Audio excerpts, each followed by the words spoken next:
Good morning plus 2 class. Welcome to online class. In today's class we will discuss about the AC current containing resistance only. तो अपने को देखना है कि अपने को अल्टरनेटिंग करंट है पास करदा ओनली रेजिस्टेंस इन बिटवीन तो अपने को की रिजल्ट आएगा। तो सपोज कर ले अपने को source alternating current EMF connected to a pure resistor R। तो अपने को एक रजिस्टर R ਨੂੰ ਆਪਾਂ कनैक्ट किया EMF ਨਾਲ। सपोज अल्टरनेटिंग EM सप्लाई हुई है by represent equals to E not sine omega T. तो अपने को EMF की वैल्यू आप पहले भी रीड की कि equals to E not sine omega t है। तो आप जो किसी रजिस्टेंस के सोर्स लगाया कोई भी जो अपने को इन्नी EMF जी उत्ते रिप्रेजेंट हो रही। लैट कर लिया आई बी तो अपने को करंट है in the circuit at instant T किसी टी टाइम के उपर अपने को जो करंट है ठीक है। The potential difference develop across R will be I R. तो we know that from Ohm's law V equals to I R this must be equal to EMF apply at that instant. तो अपने को कहते जो भी potential difference produce हो रहा अपने को किसी सर्किट के किसी टी टाइम के उपर इक्वल होएगा अपने को जो भी EMF उत्ते इंड्यूस्ड हो रहा है।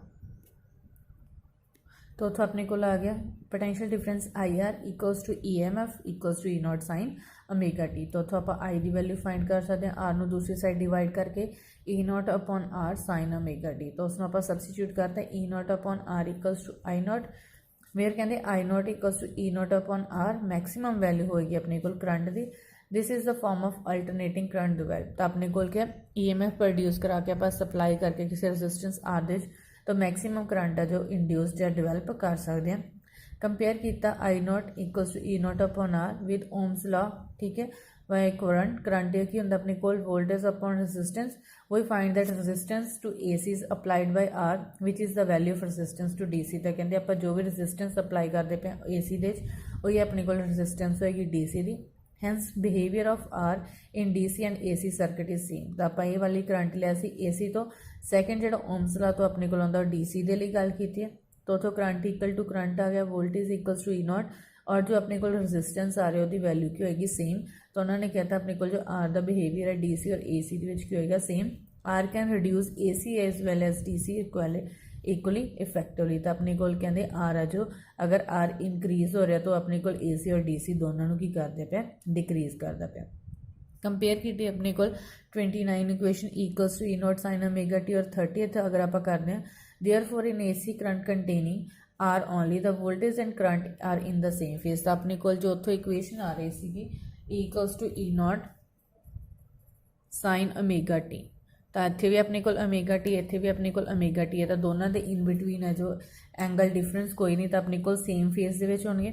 It means the minima zero और maxima of alternating voltage and alternating current in a pure resistor occur at the same respective time. तो कहते अपने को मिनिमा जीरो और मैक्सिमम वैल्यू अपने को सेम टाइम पर आएगी अल्टरनेटिंग करंट की और अपने को EMF की।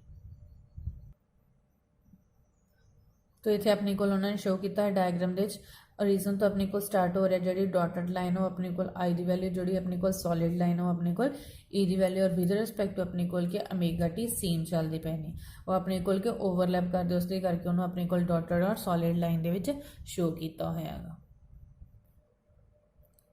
Next one is phasor diagram. तो कहते एनालिसिस हो रहा है AC करंट का is facilitate by the use of phasor diagram देना आपको एरोज देना शो करना। A phasor is a vector which rotate about the region with an angular speed omega। तो अपने को कहते फेजोसर की वैक्टर है जो रोटेट हो रहा है रीजन के अबाउट अपने को ओमेगा वेलोसिटी के नाल एंगुलर स्पीड के नाल। इन द डायग्राम अपने को अगर डायग्राम देखिए तो अपने को जो E not and I not अपने को वैल्यू दी हुई EMF की और अल्टरनेटिंग करंट की अपने को एक एरो के रिप्रजेंट करते। तो आप पहले ही गल की कि दोनों के इन बिटवीन है जो फेस डिफरेंस है जीरो है तो अपने को सेम लाइन के उपर लाई करने बट इन्हों इन बिटवीन अगर डिफरेंस होंगे तो ये दोनों के अलग अलग डायरैक्शन के जाना सी और अपने को इनकलाइंड किए हुए हैं हॉरिजोंटल एक्सिस के उपर विद एंगल अपने को क्या ओमेगा टी और ओमेगा टी अपने को एंटी क्लॉकवाइज डायरैक्शन है जो मूव करेगा। जो लेंथ होएगी अपने को एरो की रिप्रजेंट करेगा मैक्सिमम वैल्यू ऑफ क्वांटिटी। तो अपने को जो एरो की वैल्यू है आई नॉट और E नॉट अपने को मैक्सिमम वैल्यू दसेगी। जो प्रोजेक्शन हो रहा है एरो का ऑन एनी एक्सिस रिप्रजेंट अपन की वर्टिकल लाइन के उपर जो लिया हुआ उन्होंने प्रोजेक्शन तो अपने को इंस्टेंटेनियस वैल्यू दसेगा किसी भी क्वांटिटी की आई दी और E दी। तो अपने को आई की value I not sine omega t है E की वैल्यू अपने को E not sine omega T दस रहे हैं। तो अपने को ਪ੍ਰੋਜੈਕਸ਼ਨ ਹੋਏਗੀ। तो जो फेस डिफरेंस होएगा अल्टरनेटिंग क्वांटिटीज़ ਦੇ ਇਨ ਬਿਟਵੀਨ ਉਹਨੂੰ ਆਪਾਂ ਐਂਗਲ ਦੇ ਨਾਲ ਰਿਪਰੈਜ਼ੈਂਟ ਕਰਾਂਗੇ। ਅਗਰ ਆਪਣੇ ਕੋਲ I ਨੋਟ ਔਰ E ਨੋਟ ਦੇ ਇਨ ਬਿਟਵੀਨ ਫਾਈ ਔਰ ਆਪਣੇ ਕੋਲ π/2 ਦਾ ਡਿਫਰੈਂਸ ਹੋਏਗਾ ਤਾਂ ਉਹਨੂੰ ਆਪਾਂ ਐਂਗਲ ਦੇ ਨਾਲ ਸ਼ੋ ਕਰਾਂਗੇ। ਇਸੇ ਕਰੰਟ ਦੇ ਵਿੱਚ ਆਪਣੇ ਕੋਲ ਆਰ ਕੰਟੇਨ ਕੀਤੀ ਓਨਲੀ ਤਾਂ ਆਪਣੇ ਕੋਲ ਕਰੰਟ ਔਰ ਤੇ ਵੋਲਟੇਜ ਆਪਣੇ ਕੋਲ ਕਿ ਸੇਮ ਫੇਜ਼ ਦੇ ਵਿੱਚ ਚੱਲਦੇ ਪਏ ਨੇ, ਸੇਮ ਲਾਈਨ ਦੇ ਉੱਪਰ ਲਾਈ ਕਰਦੇ ਆ।